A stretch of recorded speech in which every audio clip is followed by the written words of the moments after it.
We are now continuing our program called Now. As we mentioned before, perhaps this is a bit pretentious, it's a bit philosophical. Now is a philosophical problem. What is now? So, what we all know, variety is the spice of life, and we're going to have a bit of change of pace. The beginning of this program, we were on in Jerusalem, because Jerusalem is, as it were, the key to our lives today, according to some people's narrative. But now what we're going to do today is what leads up to Jerusalem. So we go back right to the beginning. Okay, the beginning is Adam and Eve. So perhaps this is the story of Adam and Eve. We can make it out, you see. Very probably when people hear about Adam and Eve, they say, oh, that's an old program. We heard that in the kindergarten, but it's got absolutely nothing to do with what we are today. What is Adam and Eve in the mythical past? How can we refer to it? But I always think that actually Adam and Eve is perhaps one of the most pertinent stories going. But it's very simple, because God told us that we shouldn't do something, okay? When we see that, all of us, the hairs on the back of our head begin to rise. Heckle. Somebody says, you shouldn't do that. What do you mean, you shouldn't do it? I want to do what I... So immediately you say, you shouldn't do that. How do we react? The devil said, if you do, you'll be like God. The devil said, they tell you don't do it. But in actual fact, I tell you, if you do it, you will be God. Don't pay any attention. Don't pay any attention to anybody, and you will become God. You can do what you like, okay? So, what happens? The inevitable happens. The question is the question of the forbidden fruit. The forbidden fruit. So this is our lives. When we are kids, mother says, don't do that. Don't hit your sister. Don't put your hand in the fire. And what happens? We inevitably, immediately do exactly what she tells us not to do. So we do. We drink cheap of the pleasures of life. You see, that's delicious. We go off and have a good time, and all the taboos and all the commandments go to pot. We just live life to the full. Forget about God.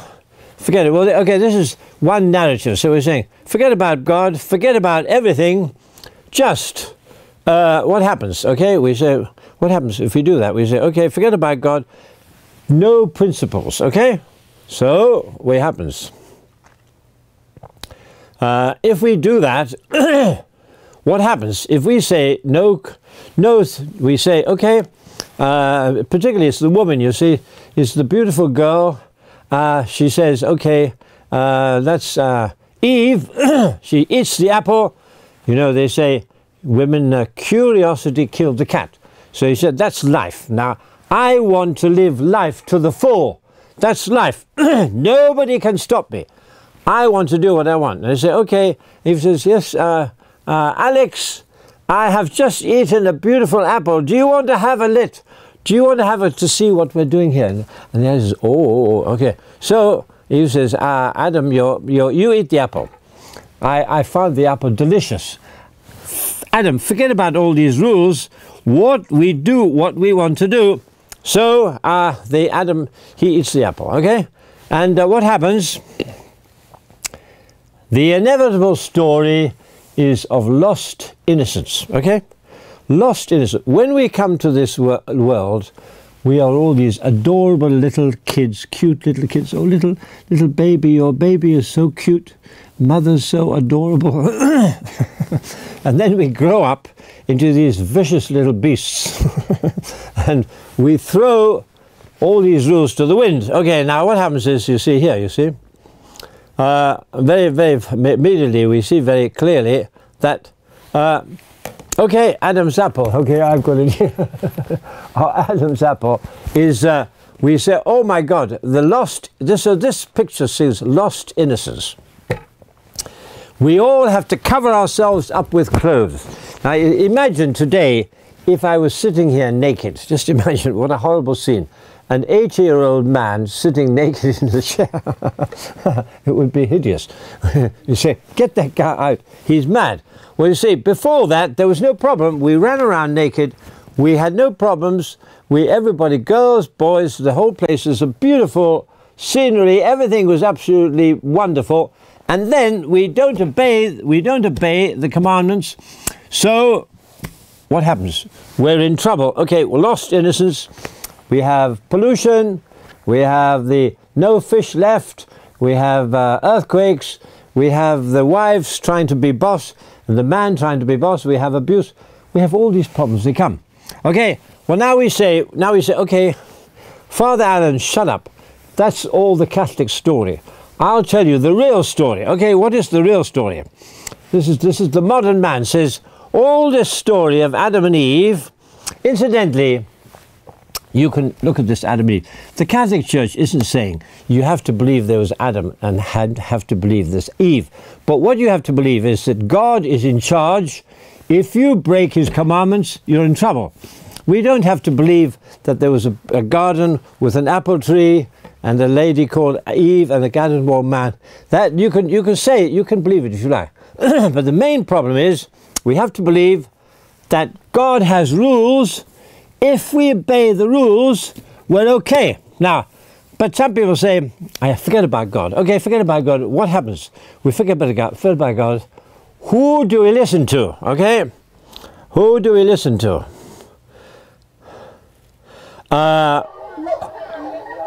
Okay, we listen to this guy. So this is the alternative. You say, okay, God, go home. Mama, Papa, I've had enough of all you telling me. You do this, you do that. Okay, okay, do what you like. And this is what happens. we go back. This is our ancestors. And incidentally, the Catholic Church isn't against evolution. It doesn't say we didn't come from monkeys. It's quite possible we evolved from the Catholic Church doesn't say you cannot evolve from monkeys. It doesn't say that. But what it says is that's not the whole story. Where does the monkey come from? That's the problem. You say, okay, you come from monkey, maybe. Many of us look like monkeys. But what are the problems before? So the whole absurdity of the situation is if we give up the idea of God's story, Adam and Eve, we come from God and our whole lives are going back to God. If we ditch the whole lot, what are we left with? We're left with monkeys. We're just highly developed monkeys. You are a monkey, I'm a monkey, and I do what I like and you do what you like. And what do the monkeys say? Okay, so every day we listen to the pontificating politicians, the luminaries of the age, and what do they say? Okay, this is what the people say today. Don't listen to God, listen to the monkey. Okay, what does the monkey say? Okay, okay, he's talking to us, you see. Okay, this is what we are told. Listen to the monkey, listen to the politicians, you know. You see, okay, now he is going to tell us how to solve the world's problems. Okay. So there we have it, you see. That is, you see, that's it. Now, okay, now we listen to this guy, you see. That's the answer, that's the modern answer. Now, which is more absurd? This monkey, which is more ridiculous? This monkey or this gibbon? Okay, we just ask ourselves, is this monkey's utterances more intelligent than the story of Adam and Eve? So, we have a choice. We follow God's story, Adam and Eve, Abraham, the Bible, the Catholic Church, okay, or we are incumbent on these paleontologists and these biologists and these anthropologists to tell us what to do. You know what the Bard said? The world is out of joint, O cursed spite, that I was set it right. In other words, Shakespeare tells us, each of us tries to set the world right. So this program, we're going to say, what's the answer? Okay, we'll listen to this guy. We can listen to it. Listen to the monkey. Okay, listen to the monkey. But maybe God has another story. Okay. These are our experts. This is the expert. You know, the politicians. You know, forget about men and women. Just they're all one thing. You know. So look at this. This is what our pundits tell us. If you give up God, this is what you have. Monkeys. See, look at his eyes. He's a monkey. Okay, that's my grandfather and your grandmother. We all came from these monkeys. Okay, so that's a bit of a problem. So you look and see his pouch is going on. I think this is actually a gibbon, isn't it? It's not a monkey. I believe it's a gibbon. And he's carrying on in this way. So in a moment now, you see, you can hear them all belly aching away. All these pontificating luminaries telling us exactly what to do. And in fact, have they got the answer? Do you think that in truth, as I say, the Catholic Church is not against evolution, but it says that truth eventually we've got to go back to God, to himself, you see. So here we are, you see, this is it. What he says is, forget about the rules, become a monkey, just have a good time, and so we have it here. All right, so this guy is just going completely berserk. All right, here we go again. Forget about the rules. So we have a place like England. They have in England, what happens is, if you have a form, and on the form it says mummy and daddy, don't look at it, because there's no such thing as mummy and daddy. What you have is parent 1, parent 2. If you have even the WCs, you have about 6 different kinds of WCs. Why? You see, there's a roaring and declaring. Okay, this monkey is roaring and declaring. Okay, this is we can get rid of this. What did you call it? That's a Siam. Okay, Dajiang. This is a Chinese thing. Okay, so now we are going to go into the desert of Sinai. Okay, this is a Siam thing. Okay, yeah. So as I just said, this is the alternative. Are we going to listen to this thing about now? Okay, well, this program's going on a bit too long here. We're going to we're now going to go back to the Sinai desert. In a minute, we've had enough of this monkey. We said, look, Mr. Monkey, keep quiet. We want to use a bit of our nous, okay? And we've had enough of this. Okay, now what is this? As I've just declared, very simply, we have 2 alternatives. We can follow God's plan, or we can follow the monkeys. Now, how do we get out this problem? The Sinai desert, well, the template, we could say, 40 years in the desert. This is the Sinai desert. I took this picture. I came from the north of the Sinai desert right the way down to Sinai, Mount Sinai, where Moses was supposed to have done his stuff. So we have, this is the desert. Now, what does the desert symbolize? Okay, we can say the desert symbolizes, you might say, man's examining himself. If we are in modern society today, we have no time to think about things most of the time. We have to go to the desert. So now we're going to the desert, and we haven't got a map here, but I should have shown you the map. You see, this is the road in the desert. We go to the desert, and the 40 years is our life. We have from when we're very young up to 40, and then we have another 42 generations, and we work out what to do. So this is our life in the desert. We must think, where do I come from? Where am I going to? This is the thing. Where am I come from? Where do I go from?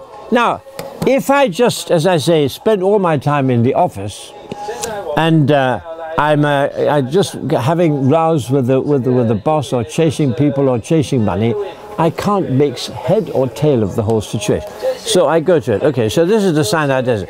Now, we can imagine here, this is on the left hand here, you said Egypt, and then you have Israel.